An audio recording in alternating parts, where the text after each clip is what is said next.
ನಾನು ಬಿಜೆಪಿ ಏನು ಮಾತಾಡಿದ್ದಾರೆ, ಏನು ಪ್ರಸ್ತಾವನೆ ಮಾಡ್ತಾರೆ ಅದು ಅಪ್ಪಟ ಸುಳ್ಳು.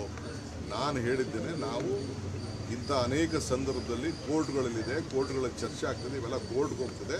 ಕೋರ್ಟ್ಗಳಲ್ಲಿ ಆಗಬೇಕಾದ್ರೆ ಬೇಕಾದಷ್ಟು ಸಂವಿಧಾನಗಳ ತಿದ್ದುಪಡಿಗಳಾಗಿದೆ ಅಂತ ನಾನು ಜನರಲ್ ಪಾಸ್ ಮಾಡಿದ್ದೇನೆ ಹೊರತು ನಾನು ಇದು ರಾಜಕೀಯವಾಗಿ ಅದನ್ನು ಉಪಯೋಗಿಸ್ಕೊಳ್ತೇನೆ. ಅವ್ರಿಗೇನು ಇಲ್ಲ, ಅವ್ರಿಗೆ ರಾಜಕೀಯ they have failed in their budget. Central government has failed in their budget. They could not give A good budget, they give A political budget. ಖಂಡಿತ ಕಾನೂನು ಹೋರಾಟ ನಾನು ನೋಡ್ತೀನಿ. ಪಾರ್ಲಿಮೆಂಟ್ ಒಳಗಡೆ ಆದ್ರಿಂದ ಕಾನೂನು ಅವಕಾಶ ಇಲ್ಲ. ಹೊರಗಡೆ ಏನಾರು ಇತ್ತು ಅಂದ್ರೆ ನಾನು ಖಂಡಿತ ಕಾನೂನು ಬಗ್ಗೆ ಏನು ಬೇಕು ನಾನು ಹೋರಾಟ. ಸರ್, ಕಾಂಗ್ರೆಸ್ ಸಂವಿಧಾನ ಬದಲಾವಣೆ ಆಗಬಾರ್ದು ಅಂತ ಮಾತನ್ನ ಇತ್ತು.